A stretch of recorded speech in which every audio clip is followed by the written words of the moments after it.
तलाक तलाक दूंगी, लेकिन मेरी भी एक शर्त है। जब मैं रात को घर पहुंचा तो मेरी पत्नी ने खाना लगाया। मैंने उसका हाथ अपने हाथों में लिया और कहा, मुझे तुमसे कुछ ज़रूरी बात कहना है। वो शांत बैठकर खाना खा रही थी। उसकी आंखों में कुछ दर्द सा नज़र आ रहा था। अचानक मुझे नहीं पता कैसे कहूँ, मगर मुझे उसे बताना ही था। मैंने बड़ी शांति से कहा, मुझे तलाक चाहिए। लगा जैसे उसे मेरे शब्दों से कुछ फ़र्क नहीं पड़ा, बल्कि उसने मुझसे पूछा, क्यों क्यों चाहिए।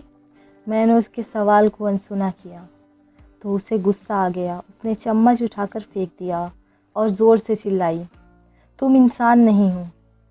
उस रात हमने एक दूसरे से बात नहीं की। वो रो रही थी। मुझे पता था कि वो जानना चाहती थी कि आखिर ऐसा क्या हुआ जो हमारा रिश्ता टूटने के कगार पर आ गया। पर मेरे लिए उसके सवालों का जवाब दे पाना नामुमकिन था। मैं अब किसी और से प्यार करने लगा हूँ। अब मुझे उससे प्यार नहीं रहा। मैंने उसे उसके बरसों के प्यार की सज़ा दी थी।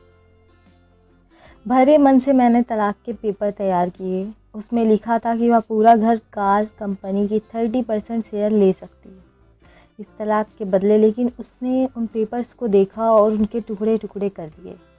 वो औरत जिसने मेरे साथ जीवन के 10 साल बिताए थे, वो आज मेरे लिए अनजान हो चुकी थी।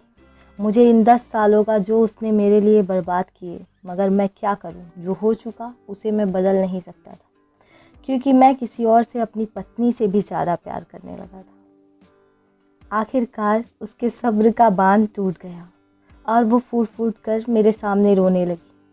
मेरे लिए उसका रोना एक तरह से उसकी रिहाई की तरह था। तलाक की बात जो कई दिनों से मुझे परेशान कर रही थी, अब बिल्कुल साफ़ हो चुकी थी। अगले दिन मैं घर काफ़ी लेट आया। मैंने देखा वो टेबल पर बैठकर कुछ लिख रही थी। मैंने शाम का खाना नहीं खाया था, लेकिन फिर भी अपने सीधे ऊपर कमरे में जाकर सो गया, क्योंकि पूरा दिन प्रिया के साथ रहने और घूमने के बाद मैं थक गया था। वो शायद रात को उसी टेबल पर लिखते लिखते सो गई थी। सुबह उसने तलाक देने की शर्तें बताई। वो मुझसे कुछ भी लेना नहीं चाहती थी। उसे सिर्फ तलाक से पहले 1 महीने का समय चाहिए था। उसने आग्रह किया कि इस 1 महीने में हम दोनों वही पुराना वाला जीवन जिएं जितना संभव हो सके, क्योंकि आने वाले महीनों में हमारे बेटे की परीक्षा है। वह नहीं चाहती थी कि हमारे टूटे रिश्ते का प्रभाव उसके पढ़ाई पर पड़े। मुझे भी यह ठीक लगा, मगर वो कुछ और भी चाहती थी। जैसे शादी के दिन मैं उसे उठाकर अपने शयन कक्ष तक ले गया था, उसी तरह हर रोज़ 1 महीने तक मैं उसे मुख्य द्वार तक ले जाऊं। मुझे लगा यह पागलपन है, मगर इन आखिरी दिनों को थोड़ा अच्छा बनाने के लिए मैंने उसकी शर्त स्वीकार कर ली।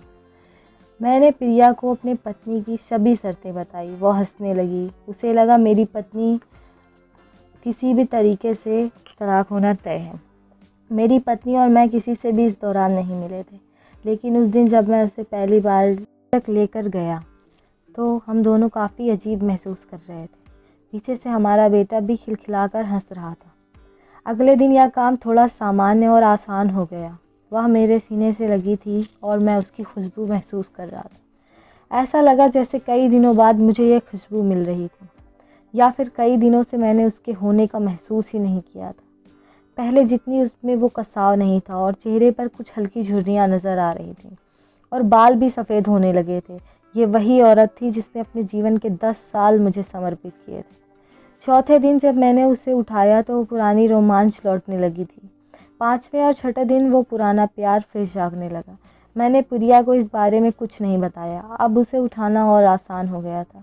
शायद हर रोज़ यह सब करने का मैं आदी हो गया था। एक दिन वह अपनी पसंद की साड़ी निकाल रही थी, लेकिन कुछ खास ढूंढ नहीं पाई। उसने सांस भरते हुए कहा कि उसके सारे कपड़े बड़े पड़ने लगे हैं। तब मुझे पता चला कि वह काफ़ी दुबली हो गई है, और इसलिए मैं उसे आसानी से उठा पा रहा था। मेरे दिल को एक झटका सा लगा। उसने अपने दिल में काफ़ी सारा दर्द छुपा रखा था। पता नहीं कैसे मैं आगे बढ़ा और उसके सिर को छूकर देखा। अचानक हमारा बेटा आया और बोला कि पापा, ये तो मम्मा को उठाकर बाहर ले जाने का समय हो गया है। उसके लिए अपने पापा द्वारा मम्मा को उस तरह उठाकर ले जाते हुए देखना जीवन का अभिन्न हिस्सा बन गया था।